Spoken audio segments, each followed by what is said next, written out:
수달 둥둥. 여러분, 얼마 전 4월 23일부터 5월 6일까지 총 66번의 지진이, 그것도 한 지역에서 발생한 사실을 알고 계신가요?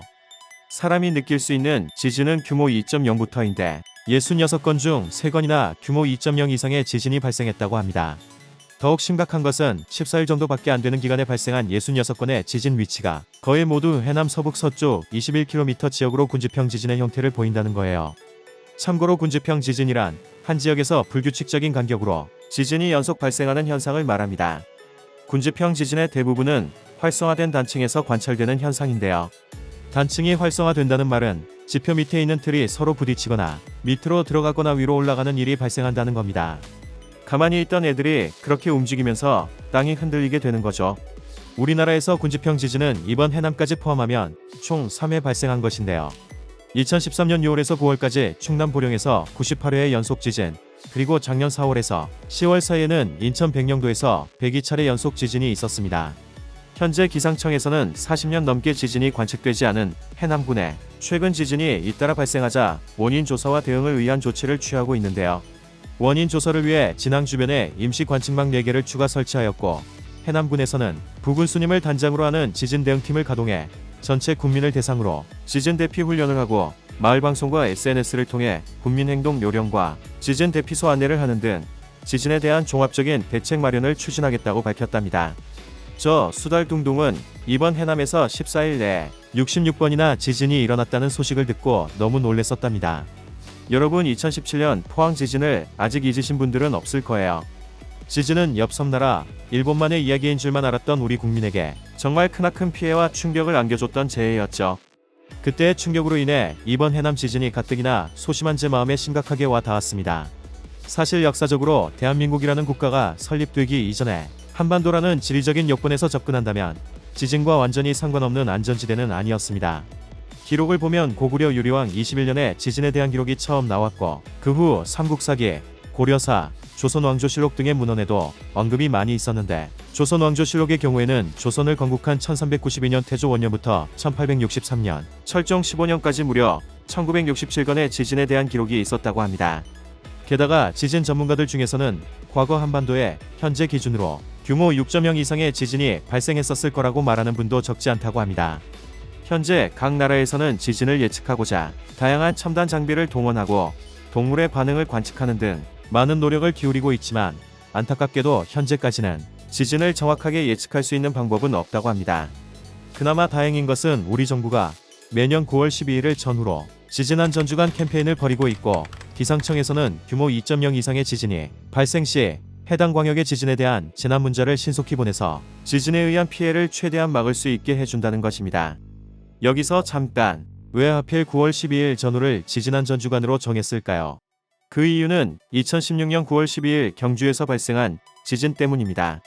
당시 지진을 관측한 이래 최대 규모인 5.8의 지진이 발생했는데, 그 당시 주민들이 놀란 마음에 우왕좌왕하거나 잘못된 대피 방법으로 부상을 많이 입었었기 때문입니다. 그래서 정부는 매년 9월 12일을 전후로 범국가적인 지진안전주간으로 지정하고 지진 대처 방법을 홍보하고 있다고 하네요. 앞서 말씀드렸다시피 지진은 정확히 예측할 수도 피할 수도 없습니다. 그렇다면 평소 지진에 대한 철저한 대비가 중요하겠죠. 그래서 준비했습니다. 수달둥둥이 알려주는 지진 대처 넘버와 지진 대처 방법 564만 알아두면 지진이 발생하더라도 당황하지 않고 대처할 수 있어요. 지진에 대한 행동 요령은 크게 평소 대비, 지진 발생 시 대처, 지진 대피 후 대처, 이렇게 3가지로 구분되는데요. 먼저 평소에 대비할 수 있는 5가지입니다. 첫째, 집안에서의 안전을 확보한다. 먼저 탁자 아래와 같이 집안에서 대피할 수 있는 안전한 대피 공간을 파악합니다. 유리창이나 넘어지기 쉬운 가구 주변 등 위험한 위치에는 지진 발생 시 가까이 가지 않도록 합니다. 그리고 깨진 유리 등에 다치지 않도록 두꺼운 실내화를 준비하고, 화재를 일으킬 수 있는 난로나 위험물은 평소에도 주의하면서 관리해야 합니다. 둘째, 집안에서 떨어지기 쉬운 물건을 고정한다. 먼저 가구나 가전제품은 흔들려 넘어지지 않게 고정하고, 텔레비전, 꽃병 등 떨어질 수 있는 물건은 가급적 높은 곳에 두지 않도록 합니다. 그리고 그릇장 안에 물건들이 쏟아지지 않도록 문을 고정해 두고, 창문 등의 유리 부분은 필름을 붙여 유리가 파손되지 않도록 합니다. 셋째, 집을 안전하게 관리한다. 가스, 전기 및 건물이나 담장은 수시로 점검하고 위험한 부분은 안전하게 수리합니다. 만약 건물에 균열이 발견되면 전문가에게 문의하여 보수하도록 합니다. 넷째, 평상시 가족과 지진 관련 대비 훈련을 한다. 가스 및 전기를 차단하는 방법과 인근에 있는 넓은 대피 공간을 알아두고 비상시 가족과 만날 장소와 연락할 방법을 사전에 정하도록 합니다. 그리고 응급처치하는 방법을 반복적으로 훈련하도록 합니다. 다섯째, 평소 비상용품을 잘 준비해 둔다. 지진에 대비하여 비상용품을 준비해 두고 보관 장소와 사용 방법을 알아둡니다. 지진 발생 시 화재가 발생할 수 있으니 소화기를 준비해 두고 사용 방법을 알아두어야 합니다. 다음으로 지진이 발생했을 때 6가지 대피 방법입니다. 사전에 대비해 놓은 것을 활용하는 방법인데요. 첫째, 튼튼한 탁자 아래에 들어가 몸을 보호한다. 지진으로 크게 흔들리는 시간은 길어야 1에서 2분 정도인데요. 튼튼한 탁자의 아래로 들어가 탁자 다리를 꼭 잡고 몸을 보호하도록 합니다. 만약 탁자 아래와 같이 피할 곳이 없을 때에는 방석 등으로 머리를 보호하도록 합니다. 둘째, 가스와 전기불을 차단하고 문을 열어 출구를 확보한다. 흔들림이 멈춘 후 당황하지 말고 화재에 대비하여 가스와 전기불을 끄고 문이나 창문을 열어 언제든 대피할 수 있도록 출구를 확보했다가 흔들림이 멈추면 출구를 통해 밖으로 나가도록 합니다. 셋째, 집에서 나갈 때는 신발은 꼭 신고 이동한다. 지진이 발생하면 유리 조각이나 떨어져 있는 물체 때문에 발을 다칠 수 있으니 발을 보호할 수 있는 신발을 신고 이동해야 합니다. 넷째, 계단을 이용하여 밖으로 대피한다. 지진이 나면 엘리베이터가 멈출 수 있으므로 계단을 이용하여 건물 밖으로 대피해야 합니다. 밖으로 나갈 때에는 떨어지는 유리, 간판, 기와 등에 주의하고 소지품으로 몸을 보호하면서 침착하게 대피하도록 합니다. 다섯째, 건물이나 담장으로부터 떨어져 이동한다. 건물 밖으로 나오면 담장, 유리창 등이 파손되어 다칠 수 있습니다. 건물과 담장에서 최대한 멀리 떨어져 가방이나 손으로 머리를 보호하면서 대피합니다. 여섯째, 낙하물이 없는 넓은 공간으로 대피한다. 떨어지는 물건에 주의하며 신속하게 운동장이나 공원 등 넓은 공간으로 대피합니다. 이동 시에는 차량을 이용하지 않고 걸어서 대피하도록 합니다. 피하는 것만이 끝이 아니겠죠. 마지막으로 지진 후 대피 방법 4가지를 알려드립니다. 첫째, 가족의 상황과 부상자를 살펴보고 즉시 구조 요청을 한다.